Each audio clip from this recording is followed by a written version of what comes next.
লাগছে গপ গপ করে খেতে। Hello everyone, Angel Rai lifestyle and ব্লগে আপনাদের সবাইকে স্বাগত। আজকে এই বৃষ্টির দিনে আমার মেয়ে কিন্তু সকাল সকাল রেওয়াজ করতে বসে গেছে।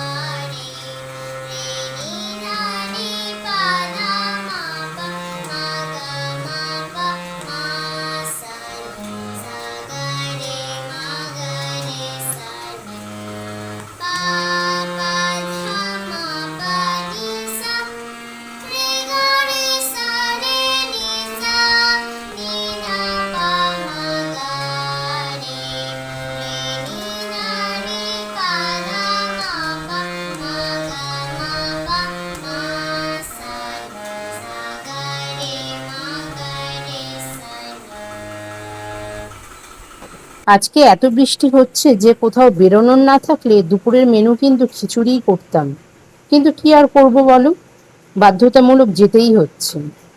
এইদিকে দেখো, সকাল থেকে আজকে আমার মনটা ভীষণ খারাপ। যতই দিন যাচ্ছে ততই আমি অসুস্থ হয়ে পড়ছি, কিছুই যেন আর ভালো লাগে না।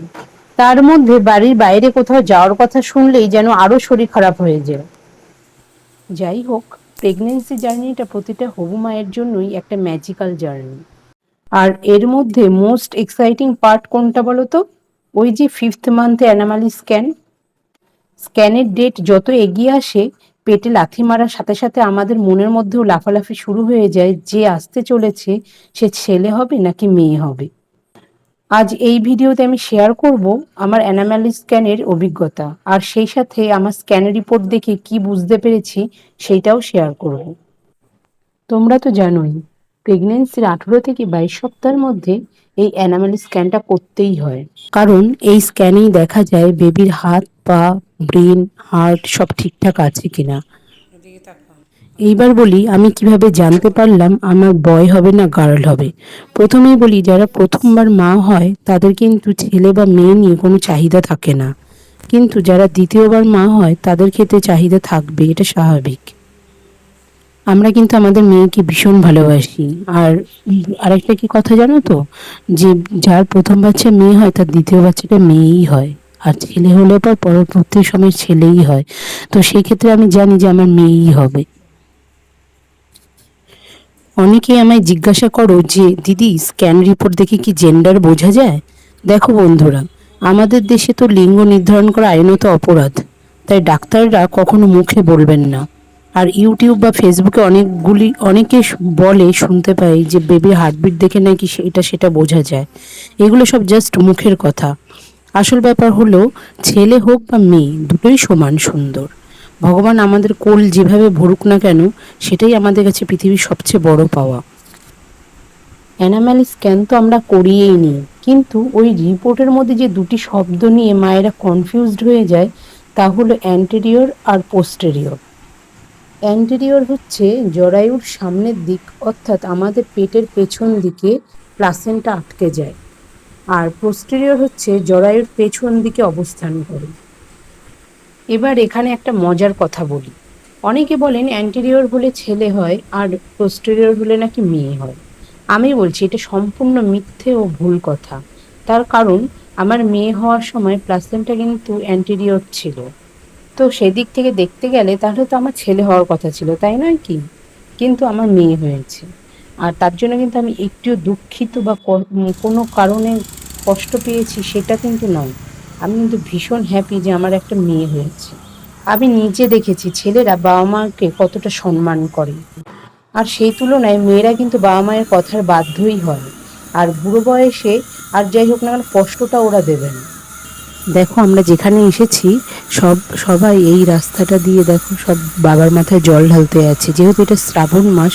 তো এখন শ্রাবণী মেলা হয়, আর এই সময় সবাই বাবার মাথায় জল ঢালতে যায়। তো ওটাই আমরা এখানে দাঁড়িয়ে দাঁড়িয়ে দেখছি। কি সুন্দর তাই না?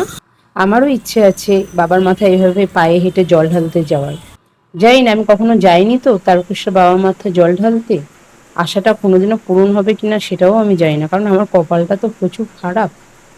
হে এভরিওয়ান, গুড ইভিনিং। এখন কিন্তু সন্ধ্যে 7:30 7:30 বন্ধ প্রায় করে নি, বেজে গেছে, আর আমিও বাড়ি চলে এসেছি। বন্ধ করে দিয়ে আয় তাড়াতাড়ি। পুরো দড়িটা তুললি কেন তুই? হুম। আমার মেয়ে কিন্তু বাড়িতে এসে ওর দুষ্টুমিও চালু করে দিয়েছে, দেখো। আর বাইরে প্রচুর বৃষ্টি হয়েই যাচ্ছে, থামার আর কোনো নাম নেই। এরকম বৃষ্টির দিনে খিচুড়ির সাথে ইলিশ মাছ কেমন লাগবে বলো তো? আমার তো ভেবেই জিভে জল চলে আসছে। দারুণ লাগে খেতে আমার ইলিশ মাছ। বাবা একটা কাজ করো তো, তুমি ওই আমাকে লাল ব্যাগটা দাও একটু। এই পাজিটাকে দেখো, সারাদিন একটুও ঘুমাবে না, কিছু না। কিভাবে যে থাকে আমি মানে ভেবে পাই না। আমি এত টায়ার্ড হয়ে যায়, একটুখানি বিছানাটার মধ্যে শুলেই যেন আমি সাথে সাথে তুমি একটু ঘুমিয়ে আমার পড়ি। ক্যামেরার সামনে আর এসো। এর চোখে একটুও ঘুম নেই। সারাক্ষণ ড্রয়িং করবে, খেলা করবে, চিৎকার চেঁচামেচি করবে। আমি ঘুমালে পর আমাকে বলবে, মা অনেক বেলা হয়ে গেছে, এবার ওঠো এবার ওঠো। আমাকে ঘুমোতে দেবে না, নিজেও ঘুমাবে না। সারাক্ষণ দুষ্টুমি করেই যাচ্ছে তো করেই যাচ্ছে। রাত 11টা পর্যন্ত এরকম চলতে থাকে। তো যাই হোক, ভিডিওটিকে আর বড় করছি না, এখানেই ভিডিওটা শেষ করছি। যদি আমার এই ভিডিওটি ভালো লাগে অবশ্যই লাইক কমেন্ট শেয়ার এবং সাবস্ক্রাইব করে দেবেন।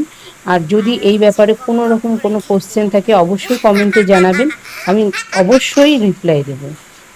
ততক্ষণ সবাই ভালো থাকবেন, সুস্থ থাকবেন। নমস্কার।